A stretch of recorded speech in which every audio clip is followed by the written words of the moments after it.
자, 5개의 기준을 마련했는데 이 5개의 기준은 말 그대로 저의 기준이지 여러분들의 기준은 아니에요. 이걸 뭐 누가 무슨 어떤 뭐 저명한 주식 애널리스트가 알려준 기준도 아니에요. 그냥 제가 정한 겁니다. 자, 근데 그 기준을 K트레이딩의 5가지 기준으로 정한 거고요. 동의하신다면 이 5개의 기준을 여러분들도 적용을 하면 돼요. 자, 1번 시가총액 100조 이상 기업. 아까 말씀드렸죠? 시가총액이 너무 작은 기업은 외국인과 기관 투자자의 투자 성향에 따라 너무 흔들릴 수 있다는 거. 자, 그래서 시가총액 100조 이상의 기업에만 눈을 기울이는 게 좋겠다. 아무리 성장한다 만다 해도 100조 이하는 장난감입니다. 외국인들에게. 자, 그 이유는 작전주 또는 세력주에 덜 휘둘리는 규모이기 때문이다. 그 다음부터는 이제 네이버로 갑니다. 시가총액도 네이버에서 확인 가능했죠? 네이버에서 기업 치면은 아까 시가총액 옆에 딱 나왔어요. 마이크로소프트 이렇게 치면 뭐 외국 기업도 나옵니다. 여기에 시가총액 2771조 이렇게 딱 나와요. 자, 시가총액 맨날 조금씩은 변해요. 왜냐면 요 한 주의 주식 곱하기 총 주식 수를 곱해서 시가총액이 나오는 거기 때문에 얘가 떨어지면 얘도 좀 떨어지는데 크게 떨어지진 않죠. 얘가 5% 떨어지면 얘도 5% 떨어지기 때문에 약간씩은 변합니다.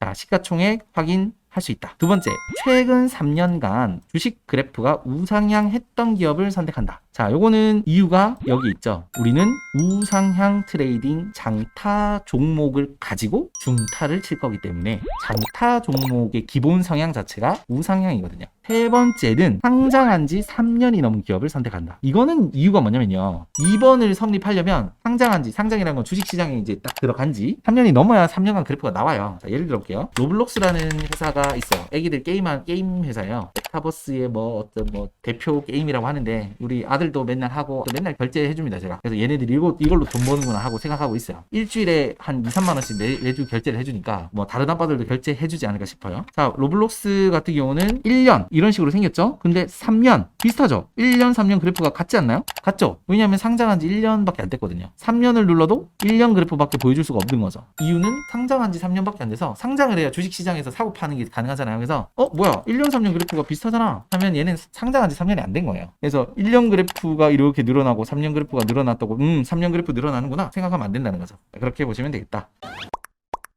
자, 상장한 지 3년 넘은 기업은 3년간의 주식 그래프를 확인할 수가 없기 때문에 사실 2번을 확인할 수가 없다. 그래서 상장한 지 3년 넘은 기업을 선택한다. 자, 3년이라는 그 기준을 제가 제시하는 이유를 하나 말씀드려볼게요. 연예인 예로 들어볼게요. 어떤 가수가 나왔어요. 그 점핑 하는 애들 누구죠? 크레용 팝, 뭐 점핑하는 에블바디 하는 거 있잖아요. 1집이 떴어요. 근데 걔네들이 2집도 떴나요? 못 떴죠. 제 세대는 신승훈, 김건모 이런 세대인데 1집에 김건모가 떴어요. 근데 2집도 떴어요. 3집도 뜨려나? 3집도 떴어요. 자, 그러면 4집부터는 믿고 사는 가수가 됩니다. 아이유 이런 거. 그러니까 3번 정도 연속해서 뭔가 성공 사례를 만든 탤런트도 예를 들어볼게요. 탤런트가 어떤 작품에 한번 나와서 떴어요. 떴는데 다음 작품도 떴어요. 연기 변신을 해가지고 그 다음에도 떴어요. 3번 연속 땅 뜨잖아요. 그러면 국민 배우라고 불러요. 무조건 믿고 본다. 그런 게 있어요. 3번 연속으로 뭔가를 성공하는 게 중요하고 기업도 역시 해마다 3년 연속 성장했다는 얘기는 성장 동력이 아예 있는 거예요. 내부에. 그런 성장시킬 수 있는 팀이 있는 겁니다. 자, 1, 2, 3번만 봐도 사실은 꽤 깐깐하게 기준을 마련한 거예요. 시가총액 100조 이상의 3년간 그래프 우상향에 그 다음에 상장한 지 3년 넘은 기업만 보는 것도 좋지만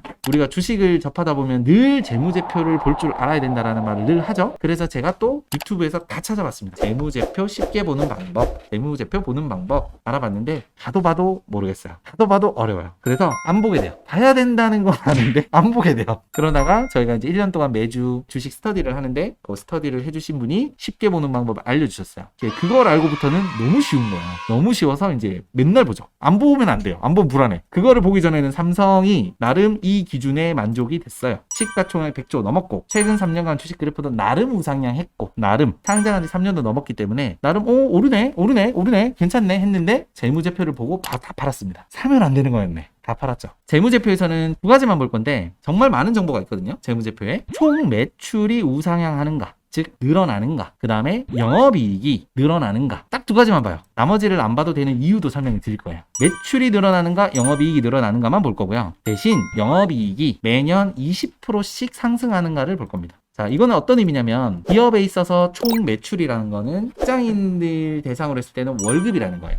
월급이 늘어나는가를 보는 거고요. 아까 전 제가 월급만 비유를 드렸죠. 그 다음에 회사에서 영업이익이라는 건 직장인에게는 저축액을 말합니다. 200만 원 벌 때 20만 원 저축을 했어요. 10%. 근데 300만 원 버는 사람이 20만 원 저축을 해요. 그럼 지출이 너무 많아진 거잖아요. 좋은 게 아니죠. 20만 원 버는 사람이 20만 원 저축했으면 300만 원 버는 사람은 못 또 30만 원은 저축해야 되고요. 그 이상 저축하는 게 좋겠죠. 요거는 알고 계셔야 돼요. 회사에서의 총 매출은 여러분들에게는 월급이고 회사에서의 영업이익은 여러분들에게는 저축이익이다. 즉 좋은 회사는 매출이 늘어야 하고 영업이익이 늘어야 한다. 좋은 개인의 재무 상태는 월급이 매년 늘어야 되고 저축액이 매년 늘어야 한다. 이렇게 생각하시면 돼요. 이해되시죠? 저축액 늘고 계시죠? 둘 다 늘어야 된다는 거예요. 월급도 늘어야 되고 저축액도 늘어야 돼요. 그래야 좋은 회사고 가능하면 그 저축액이 매년 20%는 느는 게 좋다. 예를 들어 200만 원 받던 사람이 20% 저축한 거는 괜찮다. 300만 원을 벌었으면 못해도 20%인 24만 원은 저축을 해줘야 좋은 회사다. 이유는 회사라는 곳이 매출을 늘리기 위해서 존재하는 건 아니에요. 매출은 늘면 좋은 거지만 매출이 중요한 게 아니고 이익이 느는 게 좋은 거예요. 저축액이 늘어야 돼요. 당연하잖아요. 돈 벌려고 하는 게 회사잖아요. 근데 매출은 막 10배가 늘었는데 저축액은 진짜 똑같아요. 그러면 더 이상한 거예요. 그렇지 않아요? 200만 원 버는 사람이 20만 원 저축하는데 1000만 원 버는 사람이 20만 원 저축하면 이게 더 이상한 거 아니에요? 그죠? 그래서 기업에 있어서 가장 중요한 핵심 요소는 영업이익이에요. 영업이익. 그래서 저는 영업이익이 매년 20%씩 성장한다는 것은 해당 주식 종목은 1년에 주식 가치도 20% 가까이 늘 수 있다고 저는 보고 있어요. 주식 가치도 1년에 20%는 는다. 저는 여기에 포커스를 두고 있습니다. 매출이 20% 는다고 주식 가치가 20% 느는 게 아니고 본질적인 영업이익이 20%가 늘면 주식 가치도 20% 늘어날 수 있다. 본질이기 때문에. 자, 여기까지 하고 좀 쉬었다가 다시 시작할 건데요.